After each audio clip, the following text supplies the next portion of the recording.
Hi, Don Johnson here. I'm an old tin can sailor from the 1960s, and I put together this video here as a compliment and an introduction to a book that I put together recently, the title of which you'll see is I Didn't Want to Worry You, Mom, but sometimes it got a little scary and dangerous out there. So stand by. Hope you get something out of this video, and at the end of it we'll talk about how you can take a look at that book that I put together, and hope you enjoy the book, although it's oftentimes not the sort of thing that you can use that word enjoyment. So hang on.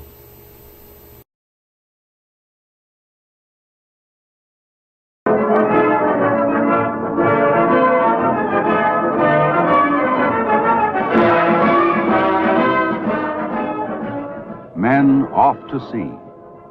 A scene repeated hundreds of times daily around the world. But for these men, there is a difference. They are sailors of the United States Navy, off on a routine cruise to the Mediterranean.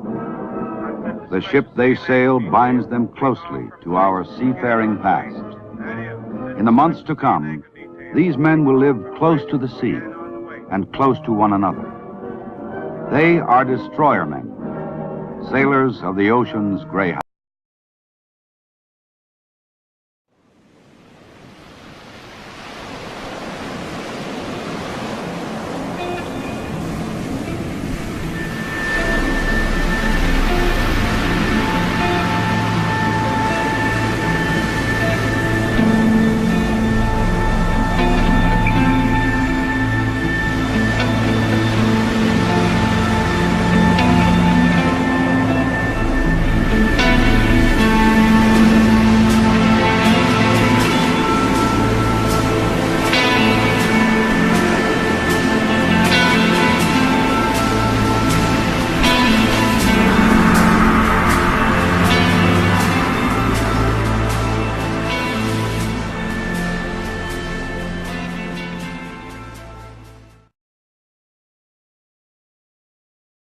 It is 0827 hours, the morning of April 16th, 1945, and the Laffy is on screening patrol off the northern coast of Okinawa when 50 Japanese planes are spotted approaching from the south.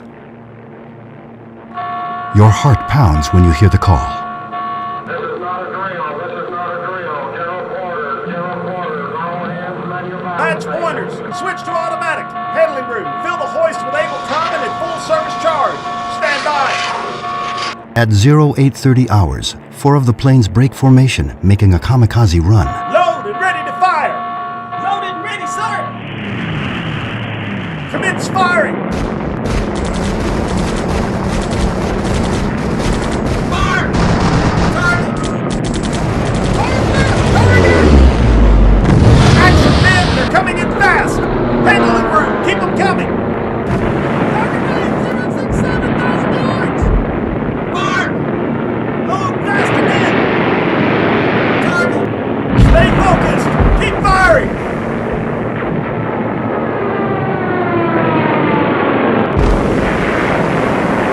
Fire! Target! Incoming!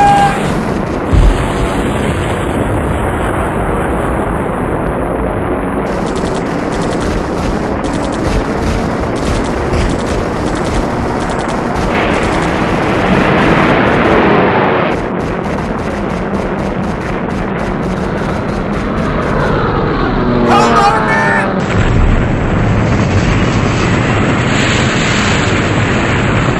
Bearing 060, range 3,000 yards and closing, sir! Action man, one coming in fast! That's the lock! Mark! Target! Fire! Give her all we got! Full of adrenaline, you and the other 13 men work together to furiously fire the fast-approaching valve, but it keeps coming until suddenly... All right!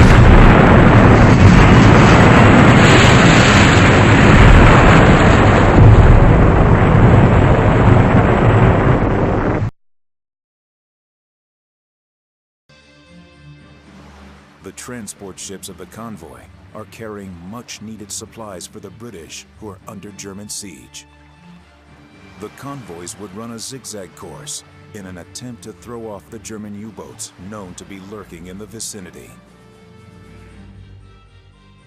In another defensive move, the fast, lightweight destroyers would run under blackout conditions, keeping a wary eye out for the ubiquitous U-boats.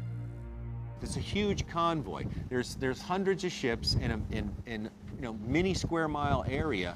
There was no moon, there was no light, there was no horizon. In many cases, on the bow of your own ship, you couldn't even see it. So they're running darked out. Ships can't see each other. You're closing all your doors. There is no light leakage out of the ship from the interior of the ship at night. Not even a cigarette. The cherry, the little red part of the cigarette, can be seen for almost 500 feet in pitch black conditions. On the bridge, the Murphy's radar shows dozens of ships running alongside the destroyer. Radar technology is available, but it is still a very crude instrument.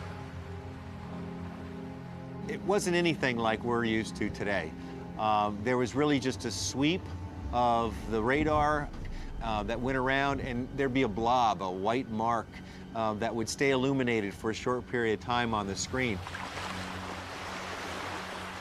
At 8:50 p.m., as the massive convoy plows through the North Atlantic, the radar man aboard the Murphy picks up an unidentified object ahead.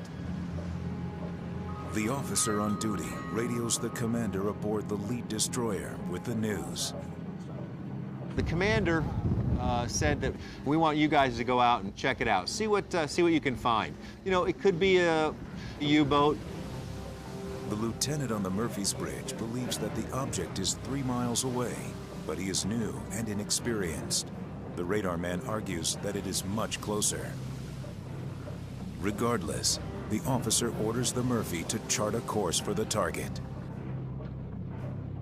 I spoke to the radar man, and I'm pretty sure he had it down, but unfortunately, the commander wasn't quite sure. The object is closer, and it's no submarine.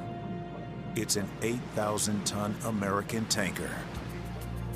The massive SS Bulk Oil had been in the convoy ahead of the Murphy, but engine trouble had forced her to turn back to New York. She's traveling alone, and her crew is nervous. The Bulk Oil was just recently fitted with what they thought was a torpedo detecting device. And essentially what you had was nothing more than a hydrophone or microphone on either side of the ship. And on board the ship in the wheelhouse, you had a red light for port side and a green light for starboard side. On the bridge of the Bulk Oil, the hydrophone operator tells the commanding officer that he has picked up the audio signal of a torpedo. Unfortunately, it is not a torpedo, but the approaching USS Murphy. Since the Bulk Oil is expecting a torpedo attack, it turns, making a defensive maneuver. When a torpedo is coming at you, it wants to come broadside. That's a big target. You can break the ship in half right here. But if you take it on head-on, it stands a chance of missing you, just because now you've narrowed your profile, made a smaller target. The Bulk Oil believes it's under torpedo attack and is trying to take evasive action. Problem is it turned right into the path of this destroyer.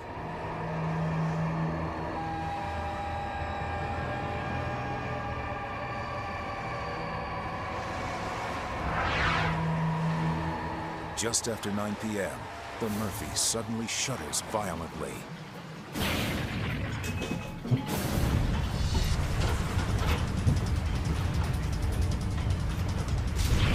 Metal scrapes against metal, sparks fly, the boats collide. The Murphy has been struck roughly 75 miles from the safety of New York Harbor. And the only light that you could see that night is when the collision occurred and the sparks flew as the Bulk Oil tore through the middle of the Murphy. The Bulk Oil actually severs the Murphy in two. The Bulk Oil pushed through the destroyer and literally just took the front end with it. The front end, or bow, of the USS Murphy is almost demolished by the lumbering tanker.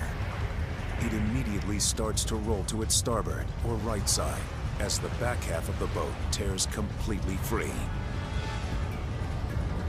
men are thrown from their bunks. The lights go out, all in a matter of seconds.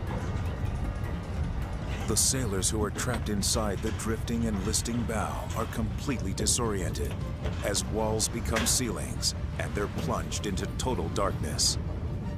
It will take a miracle for any of them to escape. So the men are experiencing all types. The discovery of the lost bow from the USS Murphy sparked a renewed interest in the ship's past and of the former crew and family members of those who served aboard this pugnacious tin can. Now, over 60 years later, the former Murphy crew and their families have some sense of finality and closure to the tragedy that greatly affected their lives so long ago. People like Ruth Anderson, whose life would be forever changed when her fiancé Gilmore Wick was lost. For 60 years, Ruth has wondered in silence the fate of her first love. He was just leaving me and going back to the ship. And he just kind of had the door just open just a little bit yet. And I felt it. I felt that I'd never see him again. And I kind of think he did too, because he was just staring at me. You know, she was kind of like, I guess she was like a tea kettle that had been on, you know, simmer for 60 years. And, you know, the heat got turned up, and all of a sudden there was an explosion of information.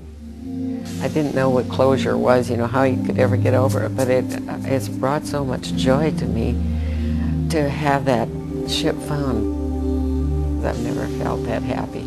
It's just really good. And I know he's in heaven. I'll see him again. As fate would have it, William Schaefer, a retired civilian engineer and longtime friend of Joe Van Eiseren, a survivor of the night of the collision, lives in the New Jersey town of Surf City, which happens to be the closest point of land where the rusting hulk and the tomb of 35 sailors rests on the ocean floor. Jim would use his knowledge of the local municipality to secure a plot of land to erect a memorial. Through Jim's effort, today the memorial stands proudly in the Veterans Park of Surf City, dedicated to those who lost their lives and to all of those who served aboard the USS Murphy. This memorial has given closure to many of the families of those men lost the night of the collision, but for those who survived the tragedy, closure is still more than 70 miles offshore and 260 feet below the Atlantic. Will you uncover, please?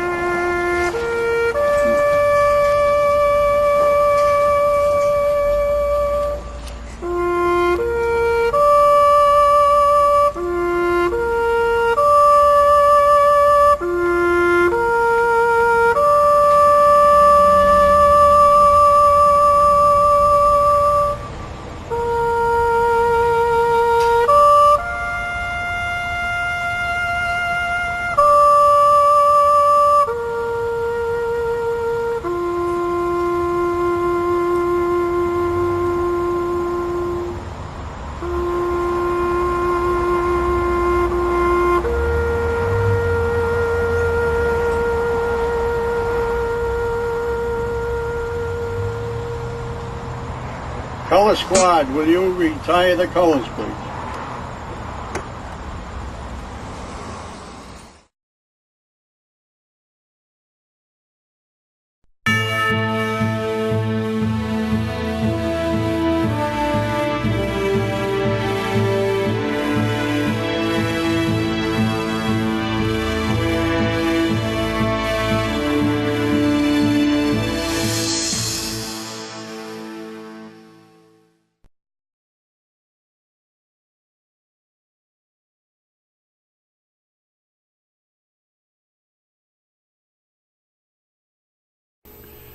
So there it is, a taste of what life was like at sea as a Navy sailor, and in particular as a tin can sailor. Not always nice, not always easy, oftentimes very dangerous, oftentimes very, very, very dangerous. Just wanted to give you a glimpse of it, and again, the book I put together, I didn't want to worry you, Mom, but things got dangerous and scary out there sometimes. So I hope you'll take a look at the book, and we'll see how we can get that into your hands in just a moment. Thank you very much.